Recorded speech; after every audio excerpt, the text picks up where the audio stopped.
Aujourd'hui, c'est ce qui me fait lever le matin. Ouais. C'est de faire des beaux cafés et qu'on ait ces mêmes beaux cafés en volume bien plus important dans 10, 20 ans pour nos enfants, nos petits-enfants, etc.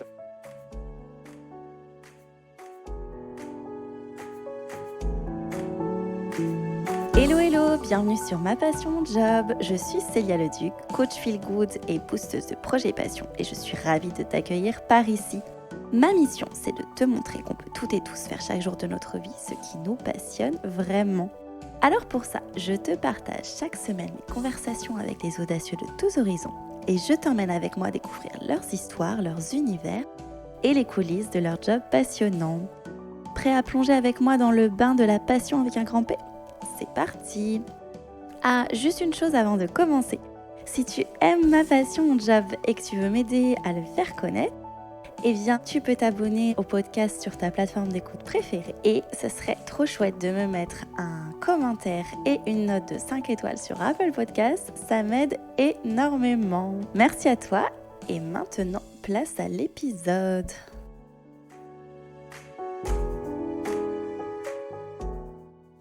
J'ai 2 questions à te poser. Est-ce que tu bois du café ? Et si tu bois du café, est-ce que tu connais la provenance du café que tu bois ? Tu l'auras compris, aujourd'hui je t'invite à plonger avec moi dans le métier passion de Christophe Servel, qui est donc autour du café. Entrepreneur et torréfacteur, Christophe a créé Terre de Café, son entreprise grâce à laquelle il propose des cafés, que ce soit en ligne ou à travers ses boutiques. Mais pas n'importe lequel, puisque le café qu'il propose, c'est du café de spécialité. Alors son job concrètement, c'est de goûter des cafés, de les sélectionner, mais également de rechercher des partenaires durables avec qui il va pouvoir travailler sur le long terme pour proposer le meilleur café. Des cafés, certains cafés viennent d'Éthiopie, ce sont beaucoup des cafés de forêt. Et dans cet épisode, justement, il m'a raconté ce que c'était exactement que ce café de spécialité et pourquoi et comment il s'est lancé après plusieurs années à travailler dans un domaine qui n'a rien à voir, qui est l'audiovisuel, dans la création de Terre de Café à travers ce nouveau métier. Alors, bonjour Christophe. Bonjour. Je suis ravie de t'accueillir sur Ma Passion Mon Job aujourd'hui. Pour commencer, est-ce que tu pourrais te présenter et nous dire rapidement ce que tu aimes dans la vie, mais en dehors de ton travail ? Alors, je suis Christophe Servel, je suis le fondateur de Terre de Café. On a créé cette société, alors je ne suis pas tout seul, j'ai créé à l'époque avec quelqu'un qui s'appelle Emmanuel Issora, qui est un de mes meilleurs amis.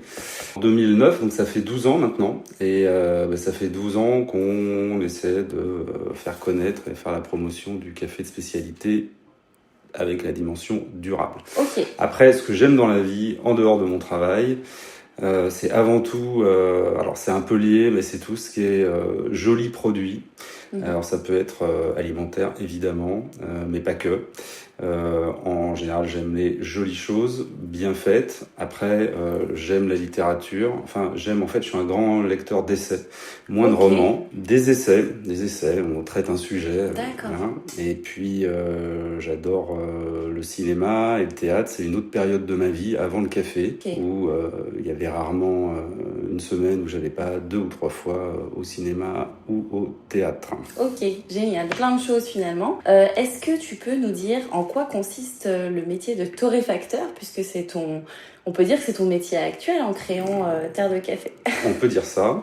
Alors, le métier de torréfacteur, c'est en fait prendre un café vert, un café cru et le cuire. Donc ça, c'est une définition basique du métier de torréfacteur. Aujourd'hui, selon moi, en tout cas selon pas mal de gens dans le café de spécialité, peut-être qu'on expliquera plus précisément ce que c'est après, le métier de torréfacteur, ce n'est pas que ça. Le métier de torréfacteur, c'est aller sourcer les cafés, et c'est ce qui m'occupe le plus aujourd'hui. Donc c'est d'aller sourcer les cafés, choisir les partenaires à l'origine, les agriculteurs donc, et parfois les exportateurs avec qui on a envie de travailler. Donc tu vas dans différents pays, si tu m'expliquais, pour aller chercher les meilleurs cafés. C'est l'essentiel de mon job aujourd'hui, c'est plutôt plaisant d'ailleurs. Bon, en année Covid, c'est un petit peu différent, il faut s'adapter. Mais c'est ça. Donc la dimension du torréfacteur aujourd'hui pour moi, le torréfacteur 2.0 voire 3.0, c'est ça, c'est aller sourcer, choisir des partenaires qui travaillent durablement. On pourra définir, si tu veux, après, ce que c'est que la durabilité en milieu caféier. Et puis, c'est de choisir les plus beaux cafés avec des partenaires fiables avec lesquels on peut se développer.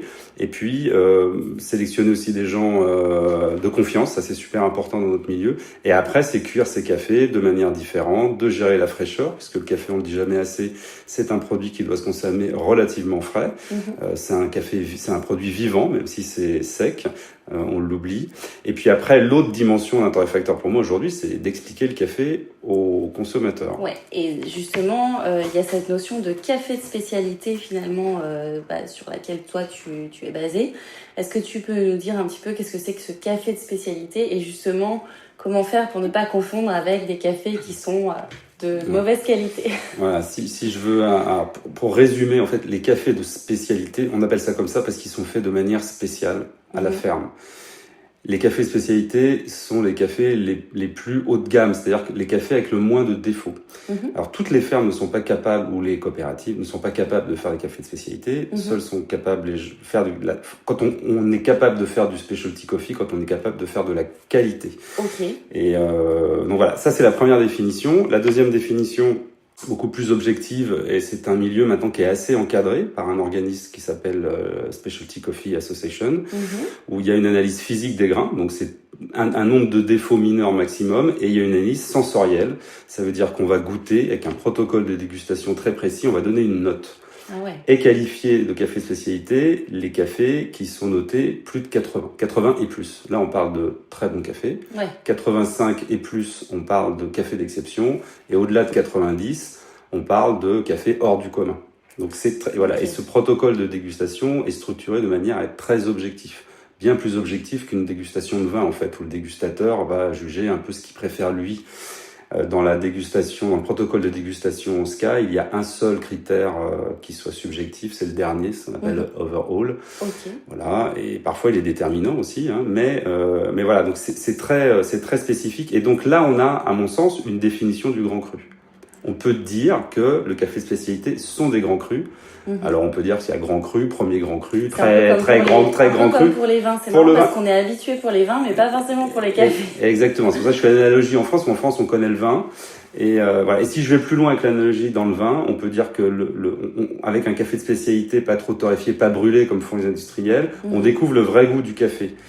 Et je fais de plus en plus vraiment l'analogie avec le vin nature, où le vin nature n'est pas caché, on découvre le vrai goût du raisin et du terroir. Pour moi, dans le café de spécialité, on est dans cette dimension-là. D'accord, ok. Et donc, tu me disais, ça se différencie de finalement tous les cafés qu'on a en supermarché, finalement. Enfin, c'est vrai qu'avec on va pas citer de marque, mais bon, Nespresso et compagnie, où là, en fait, on a les systèmes de dosette où on ne sait pas du tout, même en termes de composition, ce que c'est. La différence entre un café de spécialité et un café industriel, c'est que les cafés industriels sont des cafés à défaut, et les cafés de spécialité sont des cafés avec peu ou pas de défaut. Le défaut dans le café engendre un mauvais goût. Donc ça peut être un goût aigre, un goût amer, un goût de pourri, un goût de patate, un goût d'oignon, un goût de médicament, un goût de phénol, etc. Et on cache tout ça par une surtorréfaction. En fait, le café industriel, ça a surtout le goût de café très très cuit, voire brûlé. Donc c'est ça la grande différence. Après, tu as cité un nom, c'est pas terrible, mais c'est pas les pires. Il y en a plein d'autres, oui. Il y en a plein d'autres. Et c'est vrai que quand on vend du café moulu ou du café en dosette, on peut cacher. Parce qu'il y a un truc qu'on voit pas, c'est le grain. Et si ceux qui nous entendent pouvaient voir les grains totalement difformes et pourris qu'on met dans le café moulu, ils arrêteraient tout de suite d'acheter du café moulu, voire des capsules. Ouais, on sait pas trop ce qu'il y a dedans, quoi, finalement. On sait pas trop. Après, moi, je me méfie toujours de tous les trucs qu'on entend. Il y a de la chimie, il y a des arômes, oui, sûrement. Le reste, on sait pas. En réalité, dans le café, il y a assez peu de chimie, même chez les industriels. Ok. Et alors, à quand remonte cette passion pour le café? Est-ce que c'est quelque chose que tu aimes depuis toujours? Comment?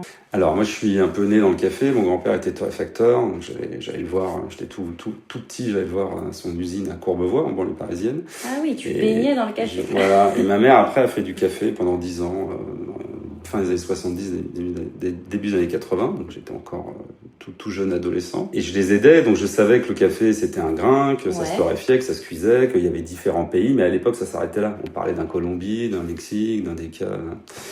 Et donc j'avais quand même une culture du café. J'ai bu du café très tôt. Et moi, chez moi, j'adorais faire le café. C'était un truc. Il y avait une machine expresso, un moulin. Je comprenais la mouture. C'était quand même une passion, enfin en tout cas quelque chose que tu faisais partie de ta vie. Je faisais le café à 16 ans, 15-16 ans, je buvais du café, j'adorais ça. Et voilà, et après j'ai fait autre chose dans ma vie. Pour autant, voilà, tu as choisi une autre vie professionnelle rapidement.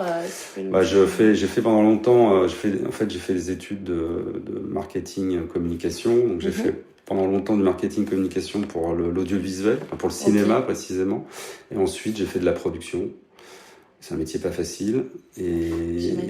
Production audiovisuelle. Avec des hauts et des bas, production audiovisuelle. Ok. Et, en créant ta propre boîte. Ouais, toujours. J'ai toujours eu mes propres boîtes. J'ai créé ma première boîte à 27 ans et après j'ai toujours évolué dans un cadre d'indépendance. Et voilà. C'est compliqué. C'est-à-dire que le problème de l'audiovisuel du cinéma, c'est qu'il faut faire 10 projets pour en faire un. Et quand on fait un, t'es même pas sûr que ce soit bien à la fin, parce que ça dépend de tellement de gens, tellement de critères, tellement de trucs. Moi, j'étais pas du sérail. Parfois, il y a des choses qui sortent pas aussi. Il y a des choses qui sortent pas, mais il y a trop de déceptions. Alors, et puis quand tu as une famille, il y a un mois où je gagnais ma vie, puis il y a un mois où je gagnais rien. C'était pénible, et à 40 ans, je me suis dit, je fais un autre truc. Ça a quand même duré pas mal d'années, c'est maintenant. ça Ça a duré, 20 ans. 20 ans, quasiment 15 ans. Donc l'envie de faire autre chose, et alors le déclic finalement pour se lancer dans le café, ça a été quoi Ça a été... c'est une anecdote que j'ai déjà racontée, mais je la raconterai. Alors, ça me trottait déjà, parce que je me suis passionné pour le vin, c'est-à-dire que quand je partais en vacances ou quand je partais sur des tournages, dès qu'il y avait des vignerons autour, j'allais les voir. C'était ma décompression, j'allais discuter avec eux, j'allais goûter du vin, j'allais acheter du vin, et c'est là où j'ai compris toute la dimension du terroir. Et la dimension notamment humaine aussi dans le terroir. Il n'y a pas que la terre, le soleil, la pluie, etc. Il y a aussi les hommes qui travaillent et l'homme ou la femme qui fait le vin. Ça c'est vraiment important. Donc, et il y a un moment dans ma vie où j'en avais marre de boire du mauvais café, notamment sur les tournages, dans les réunions, partout. Oui. Ouais, les cafés vraiment de basse qualité. En fait, voilà. Et je me suis dit, c'est pas possible, c'est un produit agricole, c'est un fruit. J'avais le souvenir de mes parents où j'avais l'impression que ce qu'on buvait à l'époque, c'était mieux. C'était pas terrible, maintenant avec du recul, mais c'était mieux. Et donc, je me suis dit, il y a un truc à faire. Donc ça, donc j'ai regardé ce qui se faisait, je me suis rendu compte que à l'origine, il y avait des cafés un peu différents, que c'était le début un peu aux États-Unis de mecs qui cherchaient à torréfier différemment, etc. Et puis, un matin, il n'y avait plus de capsules au bureau. Donc, je me retrouve dans un magasin d'une marque qu'on connaît très bien. Et là, je vois le grand n'importe quoi de ce truc-là. C'est-à-dire que je vois des gens qui font la queue, avec un mec en grand balèze à l'entrée qui te fait rentrer, des mecs, j'ai l'impression d'être dans une parfumerie, avec des gens au bout du comptoir qui connaissaient rien à rien, qui vendaient des couleurs, et les mecs repartaient, je regardais les additions sur la quai, je voyais 400 €, 600 €, ils repartaient avec un sac plein de capsules, et je me disais, mais c'est pas ça le café, quoi. Et là, j'ai eu un déclic. Et c'est ce matin-là où je me suis dit qu'il y avait un truc à faire. Il y avait vraiment vendre du vrai café, quoi. C'était simple. Alors j'en ai parlé autour de moi et tous mes potes m'ont dit mais t'es malade. Ah ouais. C'est pas le moment. Tout le monde ne jure que par la capsule. C'était une époque où en gros c'était le meilleur café du monde, quoi, parce que personne connaissait rien. Que le système était révolutionnaire, assez génial, je dois dire. C'est fou de se dire ok, moi je propose une autre expérience finalement. Ouais, j'en ai fait qu'à ma tête. J'ai décidé. J'ai décidé avec mon meilleur ami, on a décidé tous les deux de faire ça. Ton meilleur ami t'a tout de suite embarqué. Parce qu'il était avec moi dans la société de prod, lui il faisait autre chose. Ok, il t'a suivi. Et voilà, quand je lui ai dit un matin, moi j'en ai marre de... En fait, on avait une copro internationale qui venait de s'écrouler en 2008 à cause de la crise financière. Je lui ai dit, moi j'arrête, c'est bon. Il me dit, t'as raison, je veux faire du café. Il me fait, t'as raison, t'es fait pour ça. Mais du coup, vous êtes associés dans l'entreprise. Alors il a amorcé, puis après il est sorti. Depuis, il s'est passé plein de choses. On est toujours amis. En tout cas, il t'a rejoint au début. Il m'a aidé au début à monter l'entreprise, quoi. Il a aidé à financer, à structurer aussi. Ouais. Ok, génial. Et donc ça a pris très vite. Combien de temps ça a mis? Je crois que la première boutique a été ouverte quelques années. Comment... Et en fait, on a monté des boutiques assez vite. Et puis on s'est rendu compte que c'était pas le bon modèle. C'était pas le bon modèle parce qu'une boutique, avant d'être rentable, c'est un peu compliqué. Surtout à cette époque-là où personne, mais vraiment en France, c'était le tout début. Quand on parlait de café de terroir, de café de spécialité, les gens nous regardaient et nous demandaient ce que c'était. Donc c'était compliqué. Donc ce qu'on fait, à un moment, on a développé vraiment le B2B parce que par contre, il y avait une clientèle qui était demandeuse. Vraiment, c'était les restaurateurs. Les restaurateurs, il y avait un bouche à oreille dans Paris. Et ils se pointaient tous goûter, voir ce que c'était que ce truc-là, Terre de Café, des cafés différents. Donc finalement, tes clients ont été vraiment donc, plus les restaurateurs que finalement le Exactement. B2C. Et donc en fait, on est monté en volume beaucoup au début avec la restauration, un peu les hôtels, quelques petites entreprises à l'époque, genre les cabinets d'avocats, les fonds d'investissement, les gens qui avaient les moyens, c'est un petit peu plus cher. Enfin, c'est moins vrai maintenant, mais à l'époque, on était un peu plus cher. Et donc ça a commencé comme ça, et les volumes ont commencé à monter comme ça, et du coup c'est là on a fait notre première levée de fonds réelle parce que il fallait qu'on se développe, on avait besoin de plus gros matériel. Moi il y a un moment où je torréfiais dans la courte chez moi, en banlieue parisienne quoi, donc c'était vraiment du café de garage, on peut le dire. Et donc il a fallu, on a eu une crise de développement. Il a fallu investir. Il a fallu, qu'on trouve. Donc on a réamorcé la boîte avec des investisseurs. Et quand tu dis vous étiez combien? J'étais toujours, en fait, avec Emmanuel et moi, et puis un petit fonds, un fonds qui était plutôt des amorceurs, qui ont cru au projet, qui sont sortis aussi depuis. Leur but c'était d'amorcer et puis de revendre quand c'était le moment, ce qu'ils ont fait. Ok. Et aujourd'hui, il y a combien de personnes? Et aujourd'hui, alors en 2015, il y a Jérémy Trigano qui est rentré dans la société. Jérémy Trigano, c'est un des fondateurs des hôtels Mama Shelter. La famille Trigano, c'est à l'époque fondateur du club Méditerranée. Bon, ils sont plus du tout là-dedans maintenant. Ok, donc lui il est rentré. Et lui il est rentré, oui, avec son parrain et son beau-frère. Donc j'ai un petit fonds familial très sympathique dans la boîte qui sont à nos côtés et qui nous aident à développer. Et puis ils ont une super expérience. Ils ont une super expérience, ils sont là quand il faut. Ce sont des gens vraiment bien. Donc voilà, on est bien entouré. Et puis au-delà d'avoir fait des apports en capital, ils sont vraiment opérationnels. Enfin surtout Jérémy. Et ça c'est vraiment agréable. Et après dans l'équipe, du coup, t'as d'autres personnes avec qui tu travailles? Dans l'équipe maintenant on est 30. Vous donc êtes 30, c'est intéressant de rappeler un peu le contexte aujourd'hui. C'est une vraie entreprise quoi. Maintenant comme on dit, c'est structuré. C'est-à-dire qu'il y a une DG, il y a Laurence Sims pour ne pas la nommer, il y a un DAF, il y a... t'en as fait une vraie entreprise. Il y a un gros département web, enfin j'aimerais que ce soit plus gros, mais il y a du web parce qu'on a un site internet qui performe vraiment bien. Donc qui était déjà développé avant la crise du Covid, donc tu me disais que ça avait bien fonctionné et heureusement qu'il y avait ça en place. Absolument, on a explosé, on marchait bien déjà sur terredecafé.com et puis la pandémie, donc tout ce qu'on a perdu sur les restos, les hôtels et les entreprises, tout s'est arrêté et donc les entreprises ça a repris un petit peu après, mais on a tout rattrapé avec le web. Sur les clients B2C là, évidemment. Non, c'était pour nous. C'était une opportunité. C'est dur à dire, mais c'était plutôt intéressant parce que ça nous a... Déjà, on a vu que la marque existait parce que du jour au lendemain, le site web faisait plus de 200%. C'est de la folie. Et les gens sont encore là après le déconfinement. Donc ça, c'est vraiment bien. Ça, c'est génial. Et puis, ça nous a poussé à organiser notre service et puis à être plus performant sur le web. Et là, du coup, les boutiques ont rouvert. Donc, il y a plusieurs boutiques, c'est ça? Il y a 5 boutiques. Il y a 5 boutiques sur Paris. Sur Paris. À Paris. On va développer un peu la banlieue à la rentrée. Mais il y a 5 boutiques à Paris. C'est une belle aventure parce que finalement, de partir de loin sur un marché qui n'était pas encore vraiment aujourd'hui on est content. Lancé, Aujourd'hui on est content. Je prends toujours la même image. C'est-à-dire que moi j'ai eu la chance en plus de rencontrer les bonnes personnes au début. Et j'ai rencontré très vite des gens qui travaillaient avec l'Éthiopie et qui travaillaient des cafés de forêt, bio, enfin tout bien, le plus durable des cafés.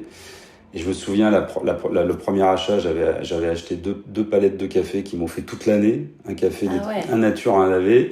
Et aujourd'hui, on fait 3 ou 4 conteneurs de ces cafés-là. Donc c'est ça là, c'est vraiment... Et je suis heureux parce que ce sont des cafés de forêt.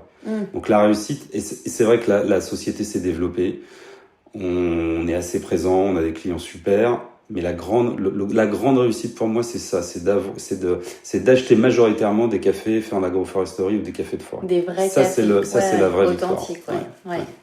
Donc tu as différents pays, tu disais il y a l'Éthiopie, il y a d'autres pays de prédilection. Afrique de l'Est, Amérique centrale, Amérique du Sud. Et ça, c'est toi qui le fait. Donc, ça, c'est moi qui le fais. Tu voyages. Je le fais pas forcément tout seul. On travaille aussi avec un importateur qui est hyper performant, qui a un réseau. Donc on travaille avec eux. J'ai mon propre réseau et puis on travaille en général comme ça. Okay. Mais je peux trouver des cafés moi de mon côté. C'est l'importateur qui va se charger du service. C'est un vrai métier qui va contrôler les qualités. Au départ et à l'arrivée, l'enjeu c'est quoi? L'enjeu c'est que entre ce que je goûte à la ferme avec un producteur qui sont tous en général super sympathiques, quand je goûte que les 10, 15, 20, 100, 200 sacs qui arrivent, ce soit toujours la même qualité. Et ça c'est mon partenaire importateur, Belco pour ne pas le citer, qui va garantir ça. Il garantit ça, il garantit la traçabilité, parce qu'on peut pas être partout, c'est un vrai métier, c'est loin. Et il va garantir aussi quand c'est certifié bio à l'origine, il y a un deuxième contrôle, c'est pas moi qui le fais, c'est eux. Et donc on nous garantit l'intégrité de notre café, de ce qu'on a acheté, aussi bien en goût, traçabilité, certification bio, etc. Ok.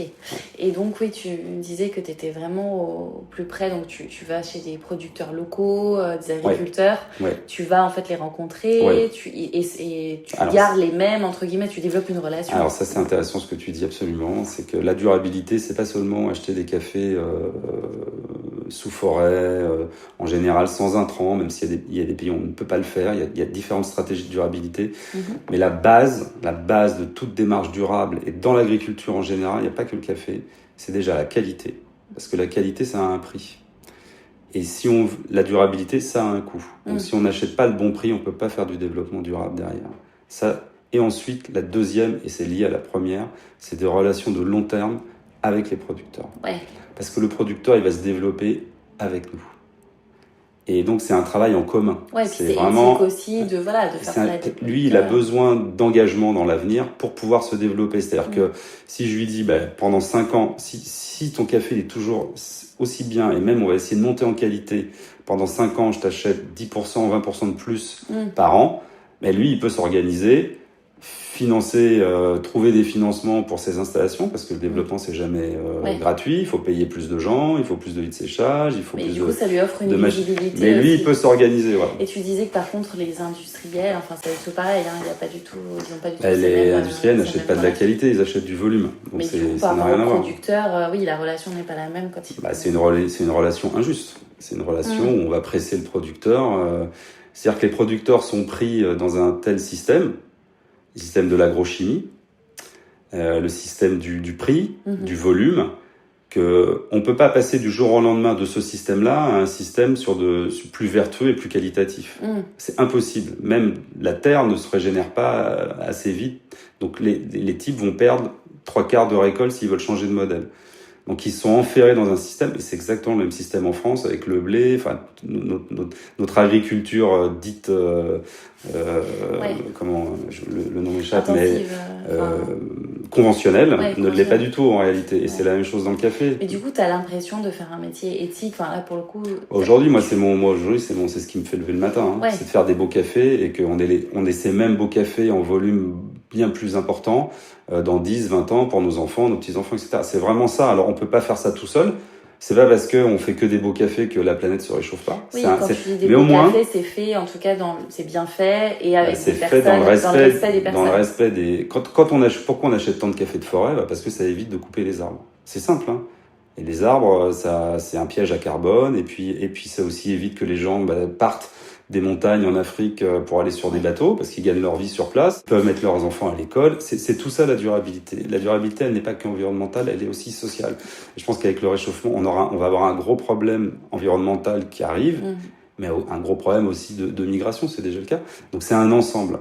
Donc moi, ce qui me fait lever le matin aujourd'hui, c'est me dire que au moins on aura contribué, et ça peut être un exemple. On prépare un film documentaire là-dessus, où ça peut être un exemple, le café, en tout cas la filière de café de spécialité durable, pour d'autres. Ça peut donner envie à d'autres filières de faire ça. Domaines, ça existe dans d'autres domaines, évidemment. En France, on parle de permaculture, ça se développe. Le bio n'est pas une solution à part entière, c'est une partie de la solution. Ouais. Mais voilà, en tout cas, mais moi c'est aujourd'hui, génial, en tout cas, de pouvoir avoir un métier où tu es aligné avec tes valeurs et que tu participes. Ah ouais, tout ce qu'on raconte, c'est vrai. C'est la loi. En même temps, en tant que petit-fils de torréfacteur, voilà, c'était l'idée aussi de perpétrer cette qualité. Ouais, il y a de ça. Si je veux voir un psychanalyste, il me dira sûrement un truc bon, comme je vais pas faire d'analyse, mais non, mais voilà, en tout cas, tu reviens aux sources et pour essayer de concilier un petit peu le business. Je reviens aux sources différemment. Concilier le business avec effectivement voilà, l'écologie. Mais exactement. Et moi, je pense que c'est possible. On peut faire de la croissance, on peut faire plus et mieux et en respectant. Sur des critères durables. C'est entièrement possible. Ouais, c'est possible. Mais tout à fait, et pas que dans le café. Et qu'est-ce qui te plaît le plus dans ton job actuellement? C'est quoi tes missions? Donc, tu as la partie sourcing, donc là, j'ai compris où tu pars plusieurs semaines. Sourcer des cafés. Tu as, j'imagine, la partie stratégie de l'entreprise. Une partie, j'ai une partie stratégique. Donc, je vais sourcer. Je m'intéresse quand même encore à la torréfaction. C'est-à-dire qu'on a quelqu'un, Michael Luce, qui est torréfacteur chez nous, qui est quelqu'un de formidable. Vous avez votre propre torréfacteur. Ouais, homme. Après, on a 2 torréfacteurs machines, ça, on peut en parler si ça t'intéresse. On a établi un contrôle qualité chez nous, c'est-à-dire que tout ce qui est torréfié est goûté le jeudi. Voilà, donc, Pierre de Chanterac, qui est barista, champion de France, reconnu, etc., qui est responsable de la qualité. Et donc, on cup tous les cafés. Quand il y a un problème, on corrige les courbes de torréfaction. Donc, on va travailler chaque courbe. Voilà, le café évolue en cours d'année, donc on retravaille nos courbes. Donc, j'ai un rôle aussi j'accompagne Pierre dans le contrôle de la qualité avec Michael. Ça, c'est super important pour que nos cafés soient réguliers toujours, ce soit toujours bon. Donc, j'ai cette tâche-là. La stratégie de la communication aussi. C'est encore moi qui écris tous les textes. C'est-à-dire tout ce qu'il y a d'écrit sur notre site, toutes les communications, je les écris. D'accord, parce que ça te plaît, cette partie. Parce que j'adore ça, tout simplement. Et puis quand on parle de sourcing, je suis le seul à pouvoir en parler. On parle beaucoup de ça. Je raconte les histoires, moi, en fait. Ouais. Et notre positionnement, communication, marketing, ça découle du sourcing. C'est-à-dire qu'on va pas l'inventer, c'est pas une agence qui nous a dit vous allez vous mettre là, en ce moment c'est porteur. C'est ce côté authentique aussi qui plaît, c'est que tu y vas toi-même. Bien sûr, tu as une équipe pour t'aider, mais c'est pas des beaux discours, c'est du vrai. Alors, je pense que ce qui plaît à nos clients, qui sont des gens d'une manière générale attentifs aux produits, et cultivés, c'est aussi qu'ils sentent bien que ce qu'on leur raconte, c'est pas du greenwashing. C'est pas du flan, C'est pas du flan. Et ça, je pense que c'est important. Et même, je pense que les marques demain qui compteront, qui auront cessé de raconter des conneries. Oui. Les gens en ont marre, ils ont envie de revenir à ce. Les gens sont pas si cons que. Et puis le café, pour l'avoir goûté, du coup, quand je m'étais rendue à la boutique là, est vraiment mais délicieux. C'est un goût. C'est vrai que c'est inoubliable, vraiment. C'est inoubliable, c'est des histoires. Je pense que je reviens sur cette histoire de marketing.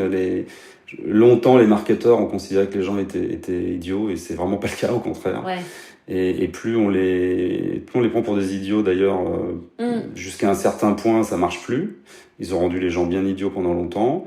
Moi le premier, avant, quand je faisais pas gaffe, mais aujourd'hui, je pense que les gens sont en mesure d'arbitrer, de penser, et on sait quand c'est pas du bullshit, quoi. Et du coup, est-ce que tu as rencontré des difficultés, j'imagine, au début, etc. Est-ce que tu peux me raconter, je sais pas, des petites anecdotes ou des moments qui ont été un peu périlleux dans l'aventure de café? Les moments.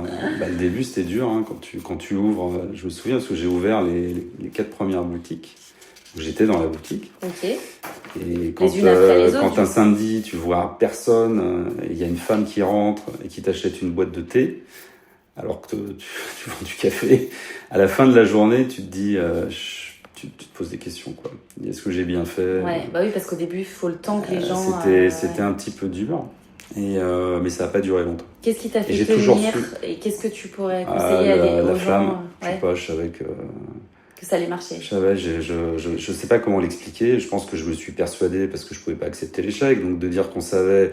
Je me suis persuadé inconsciemment que ça allait marcher. Okay. Et donc donc on a tout fait pour. Il y a un moment où, alors c'était le bon produit, c'était le bon moment. Moi j'ai eu de la chance, je me suis intéressé à ça au bon moment, quoi. Clairement, c'était le début de ça. Aujourd'hui, le café de spécialité, quand même, pour situer un peu les choses, c'est 25% du marché aux États-Unis, donc c'est des gros volumes. C'est 3-4% en France, c'est le début. Nous, on croit, à part cette année un peu bizarre, la Covid, mais on fait plus 30% par an. C'est la même chose chez nos confrères. Il y a peu de gens encore sur le marché. Mais ça n'empêche donc que ça c'était quand même pas facile à l'époque. C'était dur. Parce que quand il y a pas de concurrence, etc. aussi, c'est aussi parce que c'est le début et qu'il faut trouver les clients, quoi. Là, il faut expliquer aux consommateurs ce que c'est, quoi. Et c'est compliqué. Quand à côté, tu as l'industrie qui ment, qui a des campagnes de communication avec des moyens colossaux. Là, en ce moment, c'est toutes les conneries de recyclage, c'est tout ça, c'est des campagnes mensongères. Là, j'ai vu dernièrement un truc qui s'appelle le goût du bio. Alors, le goût du bio, a priori, ça n'a pas de goût, mais on l'a goûté quand même. En fait, le bio, ça veut tout rien c'est un mauvais goût, je peux vous dire, quoi. Donc, on a goûté la marque en question. Tout ça, donc, on se bat contre ça. On se bat encore contre ça, mais après, maintenant, on est un peu plus armé. Mais aussi, effectivement, au début, on était une goutte d'eau dans un océan, quoi. Donc, c'est compliqué d'exister. Et puis, au fur et à mesure, on voit que les choses se font, et c'est au bout de 3-4 ans, ça a appris, et au bout de 5 ans, vraiment, là on voyait les volumes exploser. En tout cas, et ne rien lâcher, enfin, vous avez rien lâché. C'est une passion, quoi. Je pense que si t'es, pour ce métier-là, en tout cas, si t'es pas dans la passion, tu peux pas le faire. Aujourd'hui, il y a pas mal de gens, je vois, qui arrivent, parce que on a l'impression que, alors, c'est vrai que c'est la mode et tout. Moi, je pense que c'est plus qu'une mode, ça va durer. Mais il y a des gens, il y a des phénomènes d'opportunisme.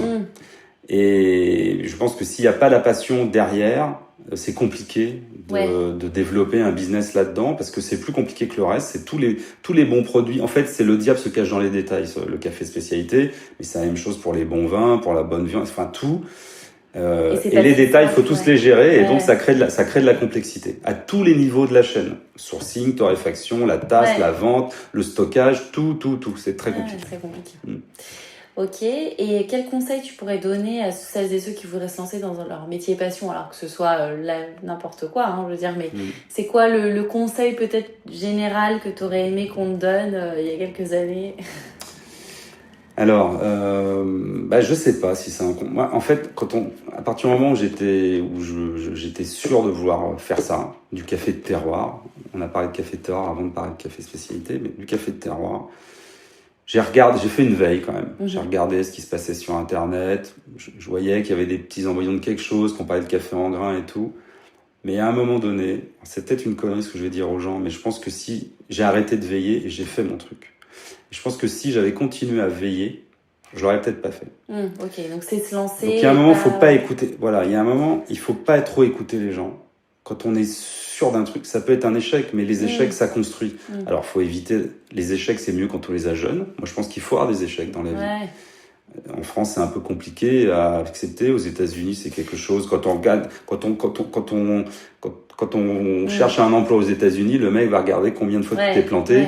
Et si tu t'es planté 2-3 fois jeune, il va considérer que tu as acquis de l'expérience. En France, c'est l'inverse. L'échec, c'est un échec. En tout cas, l'idée, du coup, c'est de se lancer et de pas tergiverser trop sur la veille. Exactement. Il y a un moment où il faut pas avoir peur de l'échec. C'est de la construction dans une vie.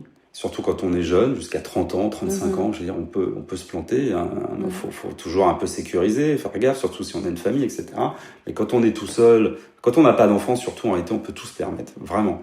Et faut pas trop écouter. Et même si on est à contre-courant, quand on pense que son idée c'est la bonne, il faut la tenter. Quand on a envie de faire quelque chose, même s'il y a de la concurrence, etc., on a envie, on va le faire différemment peut-être du voisin. Voilà. Et du coup, il faut la tenter. C'est l'histoire de l'iPod. Tout le monde lui disait c'est n'importe quoi. Et puis en fait, le truc, ça a lancé.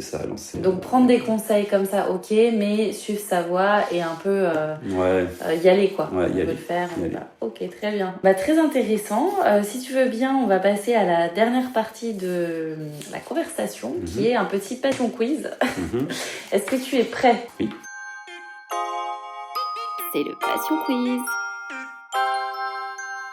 Est-ce que tu es plutôt café court ou café long? Je suis café. Café tout court. Tu veux que je t'explique ou pas? Sur le café, il y a une seule recette. Il faut bien l'extraire. Donc quand c'est trop long, c'est trop long. Quand c'est trop court, c'est trop court. Mais on va dire, si je dois répondre, café court. D'accord. Combien de cafés par jour? 5 maximum. Expresso. Tu te fixes une limite, Ouais, 5 maximum. Le filtre, alors j'adore le café filtre. Donc un café filtre, ça équivaut au moins à 2 expressos en termes de caféine.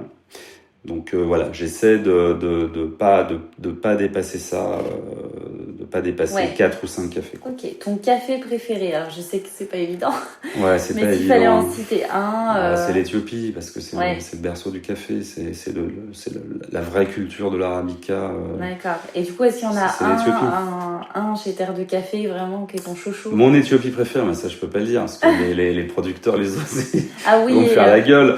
Je les aime tous. Après, j'aime bien les cafés. J'adore les cafés nature. Donc j'adore les cafés racés, nature. J'adore les cafés en fait qui ont de la puissance et de la finesse. Donc un joli Khalid Shifa, on appelle ça KSF chez nous, Khalid Shifa Farm, Honey Process, ça je peux le boire tous les jours, toute l'année. Voilà, c'est pas forcément mon préféré, mais c'est un café qu'on peut boire tout le temps, c'est un café merveilleux. Ok, j'imagine que sur le site internet, il y a des conseils sur quel café prendre. Il y a tout. Par rapport à... ta gourmandise préférée avec le café, qu'est-ce que tu aimes bien manger? Rien. Je suis désolée, mais non, un café, ça se boit seul. C'est pour le goût, il faut vraiment... et surtout, c'est complet. Un café, c'est sucré, acide, un bon café. Un bon café, c'est complet. Donc, moi, ça se suffit à lui-même. Et puis surtout, si on veut l'apprécier pleinement, il faut rien à côté, mais ni avant ni derrière. Parce que quand tu bois un joli café de spécialité, tu as une longueur en bouche pendant 1 heure, 1 heure et demie, tu l'as. Tu as un gâteau tu l'as en bouche, quoi. Donc, pour moi, c'est rien, niet. Une personne qui t'inspire, qu'elle soit morte, vivante, quel que soit le domaine, que tu te dis, tiens, c'est un bon modèle. Waouh, c'est compliqué cette question. Il y en a plein. Il y en a plein, s'il y avait une personne... Je peux t'en citer plein, je sais pas, Nietzsche. Ouais. Là, je viens de lire un livre de Edoui Plenel qui s'appelle j'allais te demander, La sauvegarde du peuple. C'est un essai. Ouais. C'est sur la liberté de la presse. Ça, c'est des modèles pour moi. On oublie trop en ce moment la chance qu'on a de vivre dans un monde démocratique.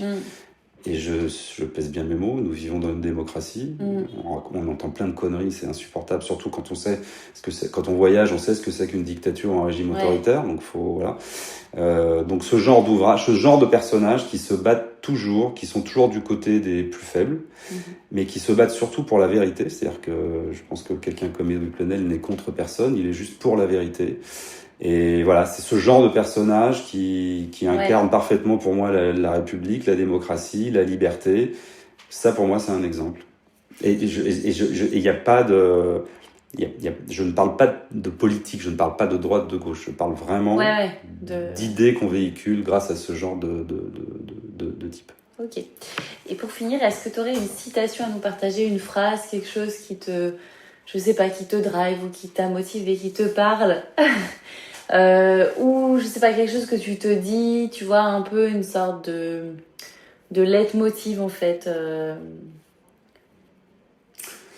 Ne fais pas aux autres ce que tu n'aimerais pas qu'on te fasse. Ok. Donc ça, c'est par rapport à des choses qui te sont arrivées dans ta vie pro. C'est une philosophie, quoi. C'est-à-dire qu'il faut respecter les autres. Moi, je ne suis pas religieux, je suis athée.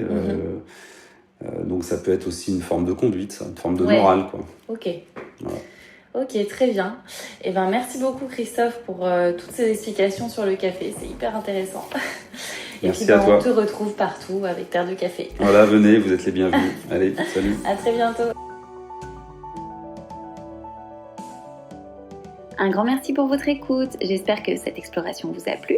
Si vous avez écouté cette conversation jusqu'ici, eh bien je pense que oui.